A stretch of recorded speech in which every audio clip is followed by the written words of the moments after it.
Welcome, everyone, to a new episode of the most famous podcast available on the internet. Maybe because. Is the only one we have?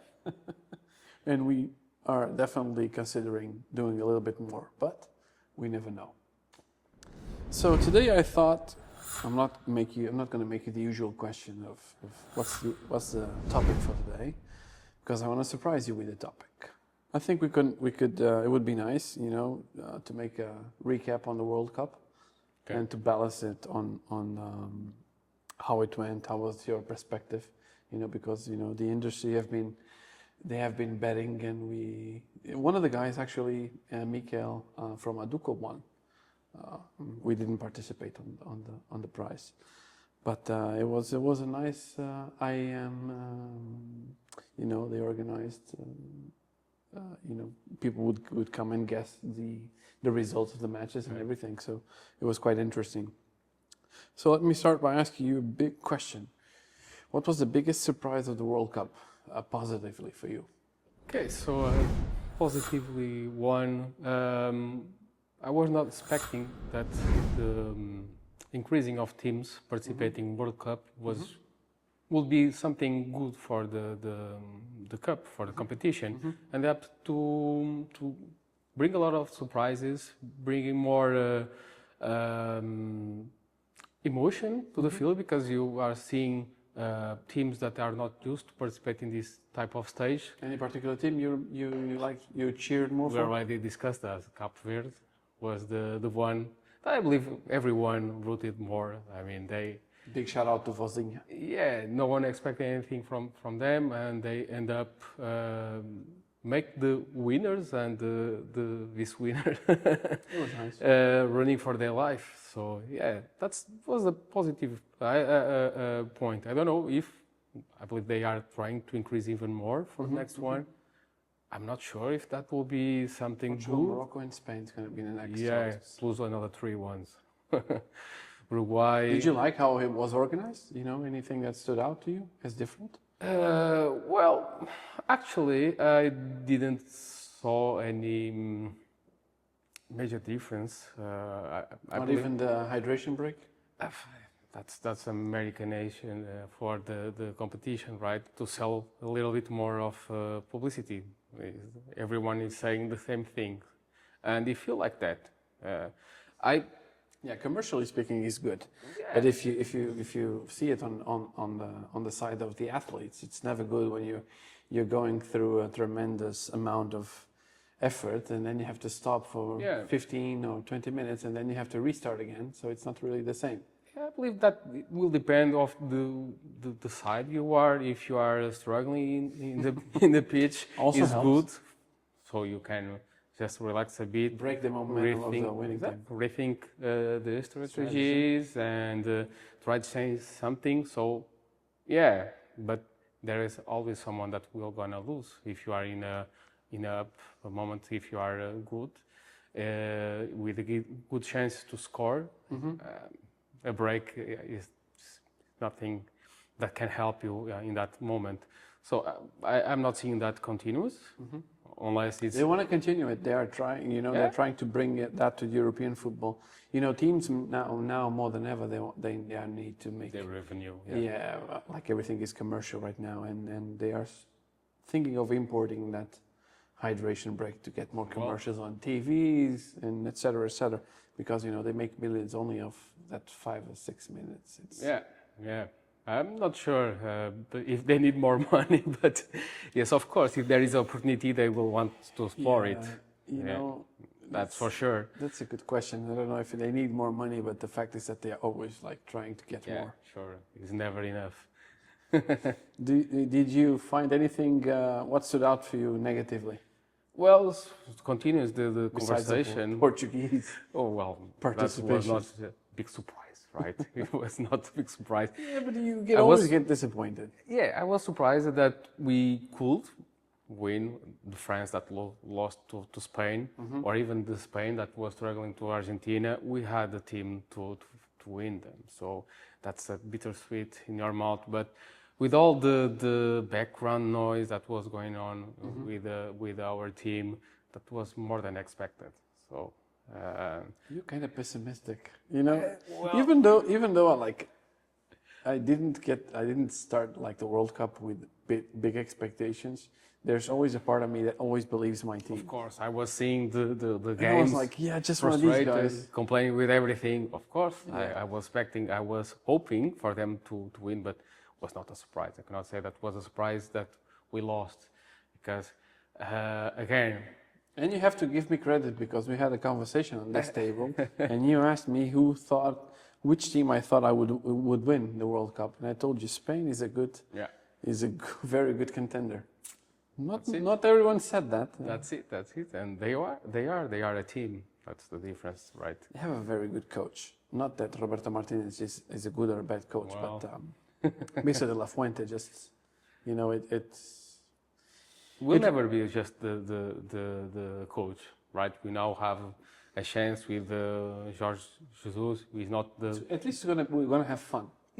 he's not the brightest guy, but he's someone that can for sure. No, in terms of football, he's very bright. You know, he might not external it like in the most brightest way, but I can assure you, in terms of working out, working ethics, he knows he wants to control everything in the game. That I can assure you. That's I agree with that. I mean, I'm Benfica fan, so I'm kind of agree because we suffer a lot with this guy. But of course, he was able to reach great things, and It's gonna be nice to have him on board. and the thing I hope is that even though all the I don't know all the things that business that may occur on background, we can always rely with George to just mixing things and do the way he It's wants. gonna be wonderful. You know, one of the things, you know, I always go to cut In my the hair. end, the ego of him is on par It's- of other guy we have in Portugal. So he will not lose just because he will try no matter what to reach that. And I believe he really wants to get that prize. And I think, you know, I think he's a good coach to get it like really turned around, because I think Portugal, individually speaking, had a lot of talent, but not in terms of a team. You know, they didn't. Yeah, they didn't like. You know, you can have a lot of talent in a company or in whatever area you might find, but if you don't get talent to work together, it's very difficult for you to get somewhere. You know, and I think that was the exact problem for Portugal. You know. You had 25 brilliant individuals, really very talented, and you know they couldn't come to work together. And I believe that was just the noise that was on the background. You can feel it. We maybe just from some decades we will understand what really occurred on the backstage. But it was the noise. You see that they are not playing with joy. They are not playing with willing to win. They are there because they are the best. They all try to not make fool from themselves, but they are not playing with joy. If they are playing with same joy like, again, Cape Verde or even Spain, I mean, we had a chance. you know, it's not the same. You know, if you look at Cape Verde, and they did wonderful, and I love like to watch an underdog, you know, go ahead in any area of life, and it's not the same. You know, if you play for Portugal, or when you play for a big team, people expect you to win. So the pressure that you have on you is way bigger than... You don't want to make any mistake. Yeah, and the guys from Cape Verde or Curaçao, anything that they would do, it's already going to be nice. Just their participation is already like something for the history. So it's way different for them to play. That's why they could play more open and be like more joyful. Exactly. I'm expecting that next World Cup will be, since it will be co-joint in Portugal, something like we had in Euros. At least the tickets will be cheaper. I'm not sure about that. 160,000 for a World Cup ticket. I'm expecting to get perhaps something because my kid will be like 10 years old. I really want to go see one match with him. But Remember if it will be that prices, we have to work a little bit. I'm not sure. Or we have to make some phone calls to a certain person we know. Oh, if you know someone somewhere, we may take advantage of that, because I really would love to see some. It will be in our country. We will not have any opportunity sooner. Yeah. Okay, so I really. Do you remember looking forward to the Euro 2004? Yeah, that's what I'm saying. Probably we'll wonderful. have the same enthusiastic for everyone, Which even the was players, and probably unless we get Greece again, hope not. That maybe we'll play like that with that kind of spirit. With Jorge Jesus, he's not Scolari, but maybe he's someone that can galvanize the team. You know what? And people, because It's we love gonna- him. It's gonna be fun, definitely. You Yeah. know, one of the things I love more about Jorge Jesus is the way he speaks. You know, he just what comes to mind is what goes out. Yeah. And you know, I cut my hair always with a friend that we've been friends since school, and I always go to him, you know, almost weekly to get the hair cut. And we always talk about and we make the same jokes about Jorge Jesus every week. And like 15 days or 20 days ago, we were there together, and he was like, I miss when Portuguese football had Jorge Jesus because it was fun. You know, every time he would give a press conference, it would be fun.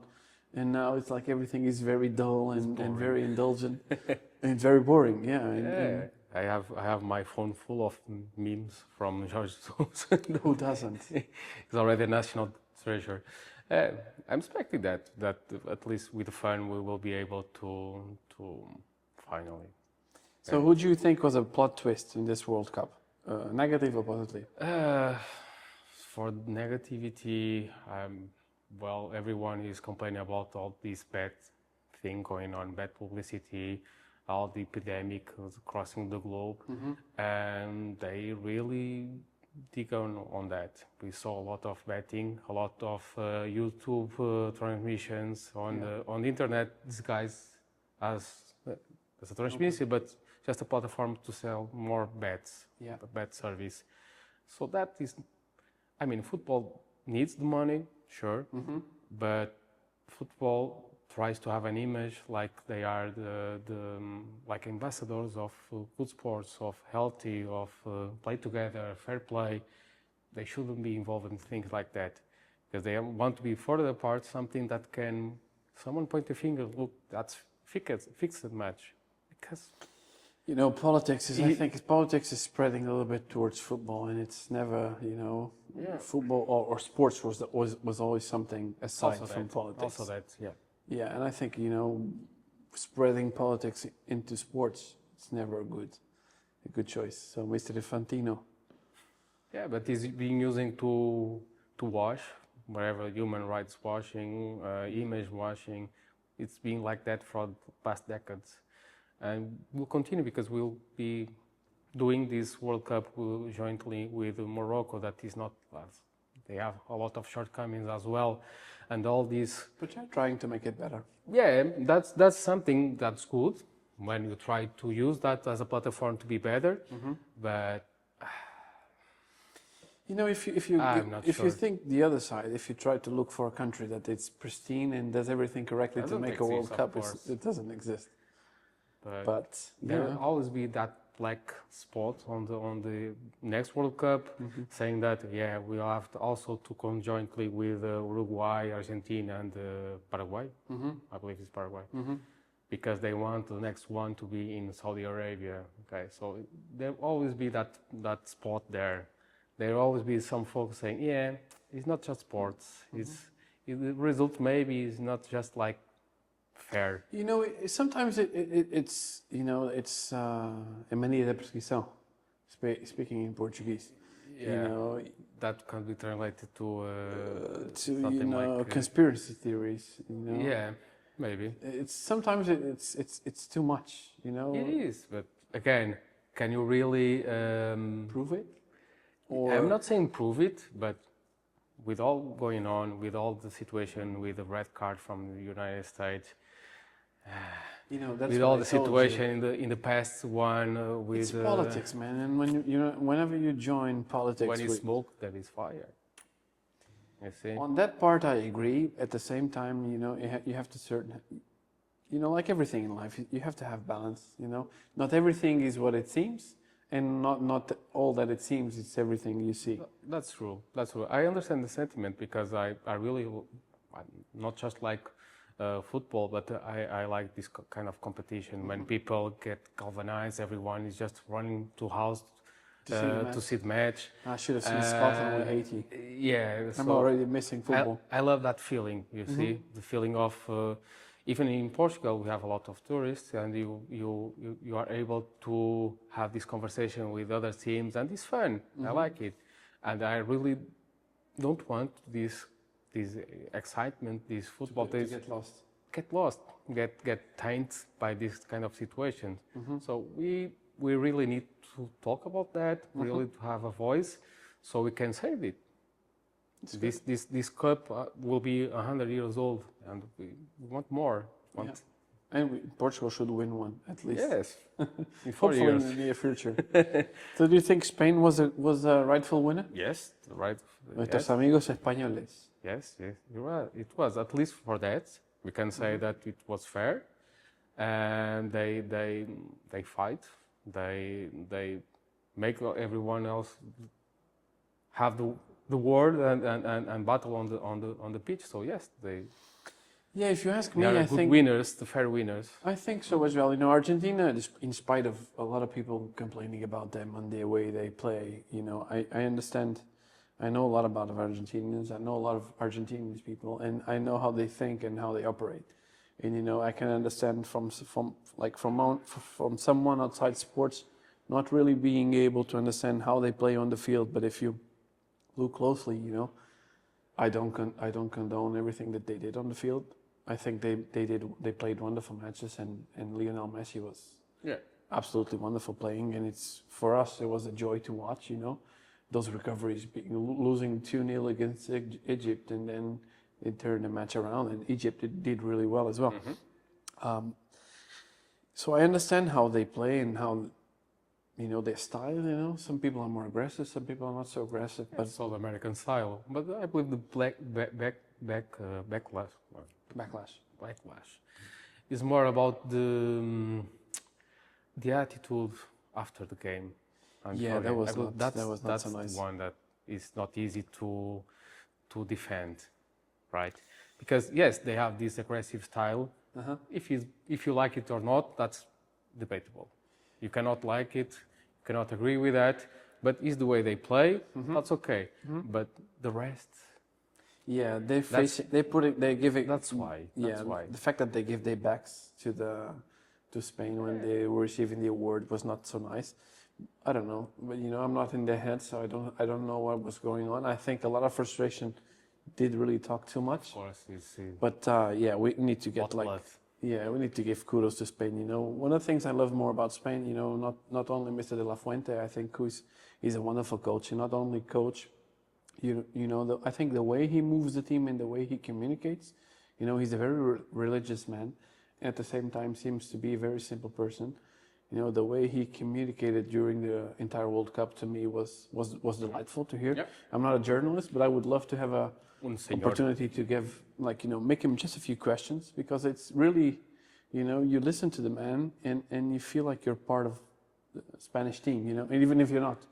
And it's so you see how much he have moved the team, and I think Spain did really well because they were really loyal to the way they played, you know, and they played openly, bravely, and if they ended up losing, you know, it can happen, you know, when you play a game, either it's your day or it's not your day, but they were very loyal to their play style, and I was really happy that they won in the end, because you know it was football won, you know, they wanted more, they played more, they were more brave, they looked for it more, you know. Luck is a fruit of very hard work, and I think they worked way harder. And it's noticeable all the players, like the coach, they are making tattoos of the coach face. So that's just a sign of how he touched them, how he tried to make a team, play them together. Me, you know?